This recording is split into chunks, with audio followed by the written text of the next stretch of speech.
बिस्मिल्लाहिर्रहमानिर्रहीम। अल्लाह के नाम से शुरू जो बहुत मेहरबान और नहायत ही रहम करने वाला है। तमाम देखने और सुनने वालों को मेरा सलाम। मेरी प्यारी सी यूट्यूब फैमिली, कैसे हैं आप सब लोग? उम्मीद करती हूँ कि अल्लाह पाक के करम से आप सब लोग ठीक होंगे। अल्लाह पाक सबको ठीक रखे और अपने हिफ्ज़ व ईमान में रखे। और ये भी उम्मीद करती हूँ कि आप लोगों का रमज़ान, आप लोगों के रोज़े बड़े ही अच्छे जा रहे होंगे। सबकी रूटीन चेंज हुई है, सोने का जागने का टाइम चेंज हुआ है, खाने पीने का टाइम चेंज हुआ है, मतलब कि सारी रूटीन ही 1 महीने के लिए चेंज हुई है। तो आप लोगों से यही रिक्वेस्ट करूँगी कि एक दूसरे को दुआओं में ज़्यादा से ज़्यादा याद रखें, क्योंकि जो इंसान दूसरों के लिए दुआ करता है तो अल्लाह पाक उस पे ख़ुद अपनी रहमत कर देता है, वही दुआएं उसके हक़ में पूरी कर देता है। तो इसलिए हमेशा पॉजिटिव सोचें, दूसरों के हक़ में अच्छी सी अच्छी दुआएं करें। हुज़ूर सल्लल्लाहु अलैहि वसल्लम का इरशाद है कि 3 लोगों की दुआ जो है वो कभी भी रद्द नहीं जाती। एक तो आदिल हुक्मरान, यानी कि अदल करने वाला। नंबर 2 रोज़ादार, भले ही उसने रोज़ा अफ्तार कर लिया हो। और नंबर 3 जो है वो मज़लूम है। तो लिहाजा रोज़े की हालत में ज़्यादा से ज़्यादा अपनों के लिए दुआ करें। जिसको आप नहीं जानते उसके लिए भी करें। जो लोग दुनिया से चले गए हैं, जिनको पढ़ के बख्शने वाला कोई भी नहीं है, बेशक आप उन्हें जानते हैं नहीं जानते, सब के लिए दुआ करें। और अल्लाह पाक सब के लिए हामी और नासिर हो। अल्लाह पाक आप पे भी रहम करे और हम पे भी रहम करे। चलें जी, गपशप तो साथ साथ होती रहेगी, साथ साथ आपको ये भी एक्सप्लेन करती जाऊँ कि वीडियो में मैं कर क्या रही हूँ। तो जिन लोगों ने मेरे पुराने व्लॉग्स देखे हैं उसमें आप लोगों ने देखा कि मैंने वेजिटेबल्स जो हैं उनको फ्रीज़ किया था, कितनी अच्छी तरह से इनकी कटिंग करके, सफाई करके, धो के। तो मैं, यकीन करें, इतनी ज़्यादा, वो कहते हैं ना, सौखी हो गई हूँ, इतनी लाइफ आसान हो गई है ना। तो यहाँ पे एक ही बार मैं फ्रीज़र में गई हूँ और सारी वेजिटेबल्स और फ्रूट्स निकाल के ले आई हूँ। तो यहाँ पे तकरीबन 3 बजे का टाइम है और रोज़ा जो है वो अफ्तार होता है 6:15 बजे।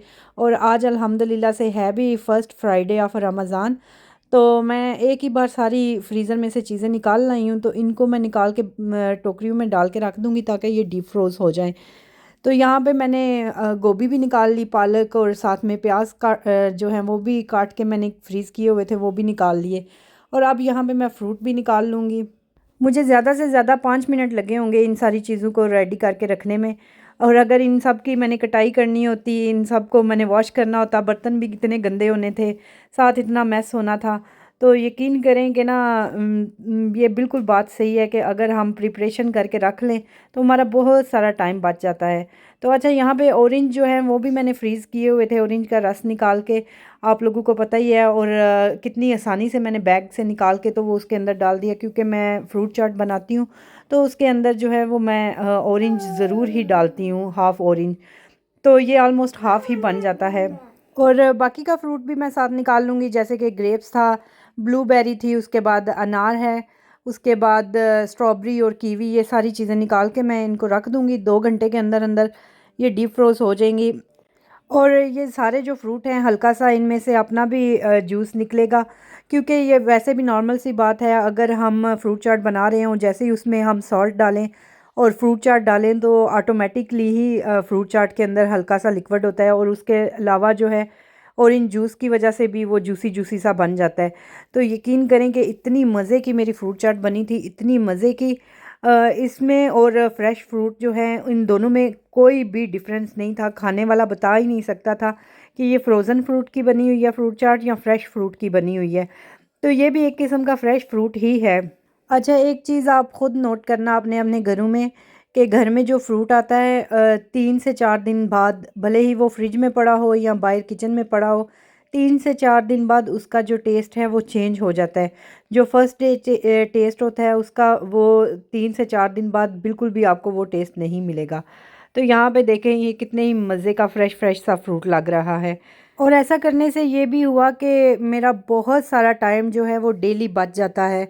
मैंने एक ही बार मेहनत तो कर ली, सारा सारा दिन लगा के तो मैंने इन चीज़ों की प्रिपरेशन कर ली, इनको फ्रीज़ कर लिया। लेकिन यकीन करें कि लाइफ इतनी इजी हो गई है ना, क्योंकि मेरे बच्चे छोटे हैं और बहुत ज़्यादा तंग करते हैं, स्पेशली जब मैं कोई काम कर रही हूँ, किचन में हूँ। तो बहुत ज़्यादा आके तंग करते हैं कि उनका ये दिल होता है कि माँ हमें टाइम दे, इन चीज़ों को छोड़ दें या ये चीज़ें हमारे आगे रख दे तो हम ये करें। ये सारे बच्चों की सेम ही आदत ऐसी ही होती है। तो मैंने यकीन करें कि बहुत ज़्यादा मैं आराम सुकून से अपना काम कर लेती हूँ और अपना टाइम भी बचा लेती हूँ इबादत के लिए और दूसरे कामों के लिए भी। तो ये सारी चीज़ें वापस मैं फ्रीज़र में रखाऊंगी। यहाँ पे ये टिक्का भी आप लोगों को पता है, मैंने आपके साथ ऑलरेडी शेयर किया है। तो इसको भी मैंने मसाले लगा के स्टिक पे लगा के तो फ्रीज़ किया था। तो अभी ये डीफ्रोज़ होने में टाइम लेगा। ये भी मैंने 3 बजे के करीब निकाल के रख दिया था। आज के मेन्यू में यही था, रोल थे, समोसे थे, पकोड़े, फ्रूट चाट और साथ में मैंने सोचा कि ये जो टिक्का है ये रेडी कर लेती हूँ। तो ये इन सारी चीज़ों को मैंने निकाल के रख दिया था। और इसमें जो पकोड़े का सामान है इसमें सिर्फ़ और सिर्फ मुझे आलू जो हैं वो काटने पड़े। तो इसको काटने में कितना टाइम लगता होगा, ज़रा भी टाइम नहीं लगा। और सबसे मज़े की बात जो मैं आप लोगों को बताऊं कि मेरे बर्तन नहीं इतने गंदे हुए, मुझे वॉश करने पड़े ही नहीं, थोड़े से बर्तन थे तो आराम सुकून से हो गए। तो आपने वीडियो में देखा कि कैसे पालक और बाकी सारी चीज़ें कितनी मज़े से सॉफ़्ट हो गई थी, डिफ्रोज़ हो गई थी। आराम सुकून से मैंने मिक्सचर रेडी कर लिया। यहाँ पे टिक्का जो है ये भी सॉफ़्ट हो चुका है, डिफ्रोज़ हो चुका है। तो इसको भी निकाल के ट्रे में लगा के मैंने सिर्फ़ और सिर्फ इसको ओवन में लगाना है। आप ख़ुद ये बात रियलाइज़ करेंगे कि अगर मुझे यही टिक्का बनाना होता, पहले मैं चिकन को वॉश करती, फिर उसको मैं सारे मसाले लगा के 2 घंटे मैरिनेट करती, साथ में बर्तन इतने गंदे करती, फिर मैं इसको ओवन में लगाती तो कितना टाइम लगना था। और अगर बात करें पकोड़े की तो इसी तरह पहले मैं पालक काटती, गोभी काटती। पालक को धोने में कितना टाइम लगता है क्योंकि आपको पता है इसमें मिट्टी या रेत वगैरह ज़रूर ही होती है। और साथ में बर्तन भी कितने गंदे होते हैं। तो कितनी ही आसानी से फ़्रोज़न चीज़ें निकाल के मैंने फटाफट से ये सारी चीज़ें तैयार कर ली हैं। यहाँ पे पकोड़े बना रही हूँ। उसके लिए सिंपल सा मैंने क्या किया, बेसन डाला, नमक मिर्च डाला, गरम मसाला डाला, सूखा धनिया डाला, साथ में साबुत खुश्क धनिया वो भी डाला जो कि मुझे बहुत बहुत ज़्यादा पसंद है। तो बस फिर इको बारी पानी पा के तो मैंने कचोल मचोल लिया। कचोल मचोल का पता नहीं क्या आप लोग मीनिंग लेंगे, यानी कि मैंने इसको मिक्स कर लिया। उसके बाद बारी आ जाती है फ्रूट की। और ये फ्रूट भी देखें कितना ही सॉफ्ट हो गया है। इसके मैं कटिंग कर लूँगी छोटे छोटे पीसीज में। मैंने इसको पहले छोटे पीसीज में इसलिए नहीं किया था क्योंकि मैंने फ्रूट जो है वो स्ट्रॉबेरी कीवी बड़े पीसीज में ही इनको फ्रीज़ किया, क्योंकि अगर मिल्क शेक वगैरह बनाना हो तो उसके लिए जाहिर सी बात है बड़े पीसीज चाहिए। उसके लिए मैं क्या छोटे छोटे से पीसीज करती। तो इसलिए इनको बस मैं ज़रा छोटे पीसीज में कर लूँगी, क्योंकि आपको पता ही है फ्रूट चाट में इतने बड़े पीस तो अच्छे नहीं लगते। तो साथ में मैं फ़्रेश फ्रूट भी इसमें ऐड करूँगी। फ्रेश फ्रूट में जैसा कि एप्पल है, बनाना है और नाशपाती है, आपको पता ही है। एप्पल और बनाना भी फ्रीज़ करने को कर सकते हैं लेकिन वो ब्लैक हो जाता है, तो इसलिए मैंने ये 2 चीज़ें जो हैं ये फ्रीज़ नहीं की। और नाशपाती भी इसमें ऐड करूँगी। यकीन करें ठंडा ठंडा फ्रूट इतने मज़े का लग रहा था, इतने मज़े का लग रहा था, मैं तो इसके साथ ही खेलती रही। अच्छा, मेरी आदत ऐसी है, मुझे दूसरों का तो नहीं पता, मैं कोई भी काम करती हूँ तो मैं उसको एंजॉय करती रहती हूँ साथ में। तो फिर ना तो मुझे टाइम का पता चलता है, ना थकावट होती है, ना ही काम करने का पता चलता है, फटाफट से काम हो जाता है। ते जे अगर मगरू लाना होवे, नियत ही ना होवे, दिल ही ना होवे ते फिर उस खाने च भी बेबरकती, उस खाने का भी टेस्ट नहीं होंदा। इस वास्ते पता तो है कि किचन असी आप ही औरतां ने संभालना है, असी ही करना है। तो फिर बंदा प्यार नाल, आराम सुकून नाल, तसल्ली नाल करे। तो यहाँ पे फ्रूट चाट भी मेरी रेडी हो गई है। और कितनी ही मज़े की कलरफुल सी लग रही है। मैं उल्टे हाथ से ये डाल रही थी तो थोड़े पीसेस नीचे गिर गए। चलें कोई नहीं, ऐसे कामों में ऐसा तो हो ही जाता है। तो लिहाजा मैंने इसमें सिर्फ साल्ट डाला और साथ में फ्रूट चाट मसाला डाला। अब इसमें थोड़े से मैं ड्राई फ्रूट्स भी ऐड कर दूंगी, क्योंकि ड्राई फ्रूट मुझे तो बहुत ज़्यादा पसंद है चाट में। तो मैं वही चीज़ें रेडी करती हूँ जो हमें खाने में पसंद है। तो आप लोग भी बजाय एक दूसरे को कॉपी करने के इसमें ये डालना है, इसमें वो डालना है, आप रेसिपी में वही चीज़ें डालें जो आपको आपको पसंद है, आपकी फैमिली को पसंद है, आपके बच्चों को, ताकि वेस्ट ना जाएं और अच्छे तरीके से खाना जो है वो खाया जाए। और ये रही मेरी चाट की लुक, कितनी ही प्यारी, कितनी मज़े की लग रही है। मैंने बिल्कुल थोड़ी सी छोटा बाउल रेडी किया है क्योंकि ज़रूरत के मुताबिक हम 2 लोग ही हैं खाने वाले। तो बच्चे तो खैर खाते नहीं हैं, ना बुराक ना मुंतहा। अब यहाँ पे मेन पार्ट की तरफ आ जाते हैं जी, पकोड़े। हाय हाय पकोड़े, मैं कहनी हाँ रमज़ान ही चाहे किमें हो सकता है कि टेबल ते पकोड़े ना होवन। हमारे घर में डेली पकोड़े बनते हैं। यकीन करें कि वसीम को इतने ज़्यादा पसंद है, वो कहते हैं पकोड़े नहीं होंगे तो मैं रोज़ा ही नहीं अफ्तार करूँगा। तो मुझे खुद भी बेसिकली पसंद है। और यकीन करें कि बुराक ने भी एक बार खाए हैं तो उसको भी इतने मज़े के लगे कि अब वो भी हमारे साथ खाता है। टिक्का जो है वो मेरा ओवन में बिल्कुल रेडी हो गया है, इतना सॉफ्ट हो गया, इतना सॉफ्ट। फिर मैंने सोचा कि क्यों ना इसको थोड़ा सा धुएंदार बनाया जाए, तो लिहाजा मैंने क्या किया कि पिज़्ज़ा पैन में, इसको इलेक्ट्रिक पैन भी बोल सकते हैं, पिज़्ज़ा पैन वट एवर, आपको मैं काफ़ी टाइम इसके बारे में बता चुकी हूँ और रिव्यूज़ भी दे चुकी हूँ। जब से मैंने ये लिया ना, कसम से मेरी तो ज़िंदगी बिल्कुल आसान हो चुकी है। तो मैंने क्या किया कि ये स्टिक्स जो हैं तिक्के वाली इसमें रख दी, ताकि ये थोड़ा सा ब्राउन ब्राउन हो जाए और इसको मैं धुएं का दम दे दूँ। यहाँ पे तकरीबन 5:15 का टाइम हो चुका था और रोज़ा जो है वो 6:15 बजे हमारे इधर खुलता है। और अब आके थोड़ा सा मैं अपने हाथों की स्पीड को तेज़ कर रही थी, वरना पहले मैंने जितने भी काम किए 5 मिनट काम कर लिया, फिर उसके बाद कुछ ना कुछ और काम कर लिया किचन को छोड़ के, तो आराम सुकून से तसल्ली से मैं बिल्कुल करती रही। तो यहाँ पे थोड़ा सा ऑयल भी मैंने इसके ऊपर स्प्रे कर दिया, ताकि ये टिक्का जो है इसी तरह सॉफ्ट रहे, जैसे कि ओवन में था, ये क्रंची ना हो जाए। तो कितने मज़े का लग रहा है टिक्का, यकीन करें वाकई मज़े का था। ज़रा भी इसके मसालों में या इसके टेस्ट में कोई भी फ़र्क नहीं आया था।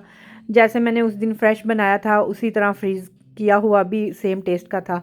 और बस जी मेरे पकोड़े भी यहाँ पे रेडी हो गए फटाफट से। बस मैं लगी हुई थी कि राम सुकून से टेबल रेडी करके बैठें और फिर दुआ का सिलसिला जो है वो जारी हो। वैसे जहाँ पे आजकल सोशल मीडिया के साइड इफ़ेक्ट्स हैं, वहाँ पे सोशल मीडिया ने लोगों को शऊर भी इतना ज़्यादा दे दिया है, इतने ज़्यादा ट्रिक्स एंड आइडियाज़ दे दिए हैं कि लाइफ जो है वो इतनी ज़्यादा आसान कर दी है। ज़ाहिर सी बात है, अगर कोई भी चीज़ है उसके दो पहलू तो होंगे, एक नेगेटिव होगा एक पॉजिटिव होगा। तो वो हर बंदे की अपनी सोच है कि वो उसको किस साइड पे लेके जाता है, नेगेटिव साइड पे या पॉजिटिव साइड पे। तो यही है कि बस अच्छी से अच्छी वीडियोस देखा करें टिकटॉक पे या यूट्यूब पे या इंस्टा पे, तो कोई ना कोई आइडिया, कोई ना कोई हैक हमें ज़रूर मिल जाता है जो हमारी ज़िंदगियों को आसान कर देता है। तो कुछ तो है, इंसान को धक्के खा खा के भी अक्ल आ जाती है और कुछ एक दूसरे को देख के भी काफ़ी सारे आइडियाज़ मिल जाते हैं। तो यहाँ पे मैंने कोयला भी गर्म कर लिया था, तो इसको धुएं वाला दम दे दूँगी ताकि थोड़ा सा ये ऐसे हो जाए कि ग्रिल टाइप। तो वाकई बिल्कुल बड़ा ही मज़े का ये रेडी हुआ था। बार बार मैं इतनी तारीफ़ किए जा रही हूँ, इतनी तारीफ़, असल में अब जब मैं वीडियो में देख रही हूँ तो मुझे फिर से खाने का मेरा दिल कर रहा है। तो साथ में जो है ड्रिंक में हमने जामे शीरी ये रेडी कर लिया था। चलें जी, उम्मीद करती हूँ कि आपको मेरा ये छोटा सा व्लॉग पसंद आया होगा, और हमेशा की तरह आप लोगों से यही कहूँगी कि प्लीज़ लाइक शेयर और सब्सक्राइब करना मत भूलिएगा। अपना ढेर सारा ख्याल रखिएगा और हमें भी दुआओं में याद रखिएगा। और जाते जाते फिर एक बार सब के लिए दुआ करूँगी कि अल्लाह पाक सब के दस्तरखान जो है इसी तरह सजे रहे पूरा साल। अल्लाह पाक सब के दस्तरखान में बेशुमार बरकतें डाले और अल्लाह पाक किसी का दस्तरखान खाली ना हो। और बस आप लोगों से भी दुआ की ही उम्मीद चाहूँगी, इसके अलावा तो कुछ भी नहीं। तो बस आप जब अच्छे अच्छे कमेंट करते हैं तो दिल से खुशी होती है। तो चलें जी, अपना ढेर सारा ख्याल रखिएगा। फिर अगेन यही कहूँगी, हमें दुआओं में याद रखिएगा और मिलते हैं अपने नेक्स्ट व्लॉग में। तब तक के लिए अल्लाह हाफिज़।